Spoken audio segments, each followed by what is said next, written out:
So Rajeswari பேச்சு கேட்டு மல்லி அந்த முடிவுக்கு வந்துட்டாங்க. என்னை பொறுத்த வரைக்கும் விஜய் எங்கே இருந்தாலும் நல்லா இருந்தால் போதும். ஆனால் விஜய் சந்தோஷமாக இருக்கணும் அப்படின்னா கண்டிப்பாக விஜய் கூட வெண்பா இருந்தே ஆகணும். வெண்பாவை விஜய் விட்டு பிரிச்சுட்டோன்னா கண்டிப்பாக விஜய் நிம்மதியாக இருக்க மாட்டார் அப்படின்னு மல்லி ராஜி சொன்ன மாதிரி டிவோர்ஸ்க்கு அப்ளை பண்ணலாம் அப்படின்னு நேராக கீதா அப்படிங்கிற ஒரு லாயரை போய் பார்க்குறாங்க. ஏன்னா வேறு யாராவது பார்த்தா ஒருவேளை விஜய்க்கு தெரிஞ்சிச்சுன்னா பிரச்சனை ஆகிடுன்னு சொல்லிட்டு அந்த லாயரை பார்த்து இது மாதிரி நான் என் ஹஸ்பண்டை விட்டு பெயின்னு நினைக்கிறேன் அப்படின்னு அவங்கள்ட்ட சொல்கிறாங்க. லாயர் ஒன்று என்னம்மா சொல்கிற, பார்க்க கொஞ்சம் நல்லா டீசெண்டாக போன பொண்ணாக இருக்க, இந்த வயசில் போயிட்டு அதுக்குள்ளே உன் புருஷனை பெயின்னு நினைக்கிறியே, உனக்கு மேரேஜ் ஆகி எத்தனை வருஷம் ஆச்சு அப்படின்னு கேட்குறாங்க. இப்போ தான் கரெக்டாக 1 இயர் ஆகுது. என்னம்மா சொல்கிற, கரெக்டாக 1 வருஷத்தில் உன் புருஷனை பிரிய போறியா? ஏம்மா என்னாச்சு, என்ன பிரச்சனை தெரிஞ்சுக்கலாமா? நான் வேணா அவன் புருஷனை கூட்டு பேசி பார்க்கவாமான்னு கேட்க, இல்லை மேடம் அதெல்லாம் ஒன்றும் வேணாம், எனக்கு என் புருஷன் கூட வாழ்கிறதுக்கு பிடிக்கல அவ்வளோதான், மற்றபடி எந்த ஒரு காரணமும் இல்லை, நான் அவரை விட்டு பெயின்னு நினைக்கிறேன். சரிம்மா 1 வருஷம் வந்து சொல்கிற, குழந்தை எதுவும் இல்லையேம்மா? இல்லைங்க, என் புருஷனுக்கு ஏற்கனவே கல்யாணம் ஆகிடுச்சு, அவருக்கு ஒரு குழந்தை இருக்குது, அதுக்கப்புறம் என்னை செகண்டாக தான் மேரேஜ் பண்ணிக்கிட்டாரு, ஆனால் எனக்கு இப்போது வாழ பிடிக்கல, அதனால் எனக்கு டிவோர்ஸ் வேணும் அப்படின்னு சொல்கிறாங்க. அப்படியா, சரிம்மா அந்த குழந்தை அவர் கூட இருக்கட்டுங்க அப்படின்னு சொல்கிறாங்க. ஏம்மா உனக்கு அந்த குழந்தை பிடிக்கலையா? இல்லைங்க, எனக்கு அந்த குழந்தை பிடிக்கும், ஆனால் அந்த குழந்தை அவர் கூட கொண்டு தான் ஆசைப்படும், அதனால் அந்த குழந்தை அவர் கூட இருக்கட்டும், எனக்கு டிவோர்ஸ் மட்டும் வாங்கி கொடுத்தா போதும் அப்படின்னு சொல்கிறாங்க.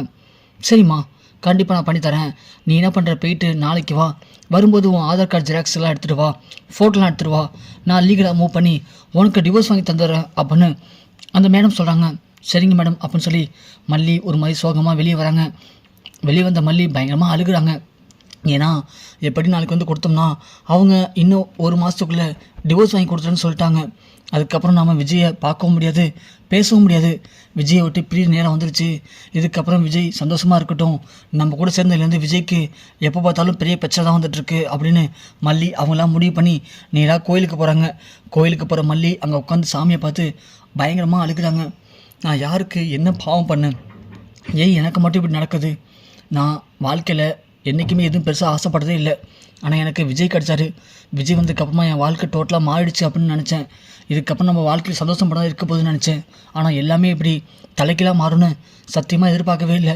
என்னை ரொம்ப சோதிக்கிற கடவுளே அப்படின்னு கடவுள்கிட்ட பயங்கரமாக அழுகிறாருங்க மல்லி. அழுதெல்லாம் முடிச்சுட்டு வீட்டுக்கு போகலாம் அப்படின்னு மல்லி வராங்க. பார்த்தா நம்ம விஜய் மல்லி எதிர்பார்க்கவே இல்லை. விஜய், மல்லி, அப்புறம் வெண்பா 3 பேரும் சேர்ந்து இருக்கிற ஒரு ஃபோட்டோ அதை ஃப்ரேம் போட்டு வீட்டில் நடு வீட்டில் மாட்டுறாரு.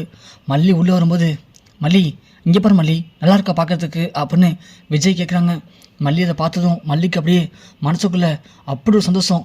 இது வரைக்கும் இல்லாத விஜய் இப்போது ஒரு நாளைக்கும் புதுசாக என் கண்ணில் ரொம்ப அழகாக தெரிகிறாரு. அவர் பண்ணுற ஒவ்வொரு விஷயமும் எனக்கு அவ்வளோ அழகாக பிடிச்சிருக்கு. ஆனால் அப்படி பிடிச்சிருந்தா என்ன பண்ண முடியும்? நான் தான் விஜயை விட்டு பிரியலான்னு முடிவு பண்ணுறேன்.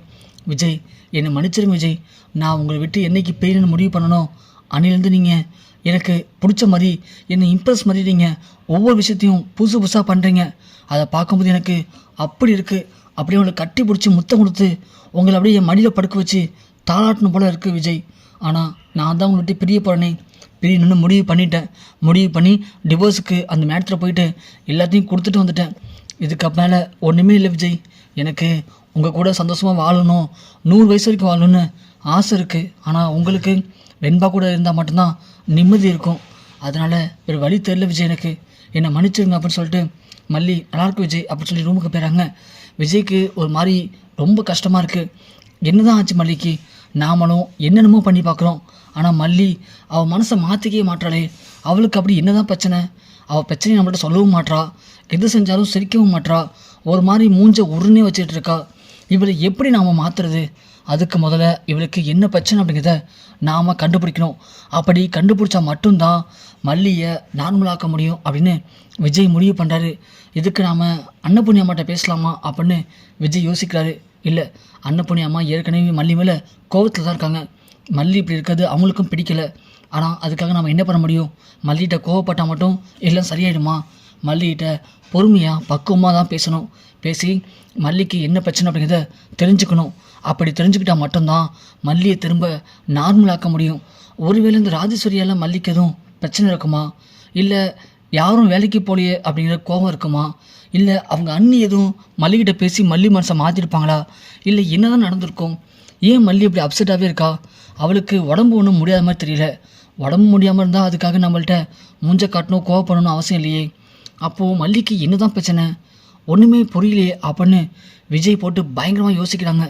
சரி ஓகே, நாம் ஏதாவது யோசித்து நம்ம மனசு தப்பாக வந்துச்சுன்னா அப்புறம் நம்மளால் தாங்கிக்க முடியாது. அப்புறம் நம்ம அதை பற்றி பேசினா வெண்பாவும் தாங்கிக்க மாட்டா. அதனால் நாம் இதை பற்றி விட்டுடலாம்.